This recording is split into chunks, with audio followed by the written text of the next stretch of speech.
वादग्रस्त वक्तव्यामुळे कायम वादात आणि चर्चेत असलेल्या भाजपा आमदार नितेश राणे यांना अटक करण्याची मागणी सध्या खोपोली खालापूर येथील मुस्लिम समाजातर्फे जोर धरत आहे। भारतीय जनता पार्टीचे आमदार नितेश राणे यांनी सोमवार दिनांक 1 सप्टेंबर 2024 रोजी श्रीरामपूर जिल्हा अहमदनगर येथे सकल हिंदू समाजाच्या एका कार्यक्रमात मोर्चाच्या समारोपाच्या भाषणात मुस्लिम समाजाच्या धार्मिक भावना दुखावल्याचा आरोप त्यांच्यावर करण्यात आलाय। यामुळे नितेश राणेंना वादग्रस्त वक्तव्य भोवणार असल्याची चर्चा आहे। नितेश राणेंवर भारतीय न्याय संहिता कलम 192, 196, 197, 299, 302, 353, 2, 356, 2 आणि 356(3) अन्वये गुन्हा दाखल करून कठोर कायदेशीर कारवाई करण्यात यावी अशी मागणी खालापूर तालुक्यातील मुस्लिम समाजातर्फे करण्यात आली आहे। कोणताही धर्म इतर धर्माबाबत टीका करण्याचे शिक्षण देत नाही, तसेच मुस्लिम समाज प्रत्येक धर्माचा आदर करतो आणि पूर्वीपासूनच करीत आलेला आहे।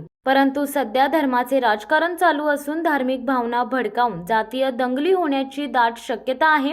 समाजात जातीय दंगली होऊ नये, शांतता व सलोख्याचे वातावरण भारतीय संस्कृतीची विविधतेतून एकतेची प्रतीक आहे। या संस्कृतीचे रक्षण व्हावे व समाजात दंगली होऊन सामाजिक नुकसान होऊ नये याकरिता आपण आमदार नितेश राणे यांच्यावर धार्मिक भावना दुखावण्याच्या उद्देशाने शब्द उच्चारण, धार्मिक भावना भडकावणे, धर्मावरून गटांमधील वैर वाढवणे, शांतता भंग करण्याच्या हेतूने अपमान करणे आणि गुन्हेगारी धमकी देणे याकरिता त्वरित कार्यवाही करावी। नितेश राणे यांच्यावर गुन्हा दाखल करून त्यांना तात्काळ अटक करण्यात यावी अशी मागणी खोपोली खालापूर येथील मुस्लिम समाजातर्फे खालापूर उपविभागीय पोलीस अधिकारी विक्रम कदम यांच्याकडे करण्यात आल्याचे डॉक्टर पठाण यांनी सांगितले।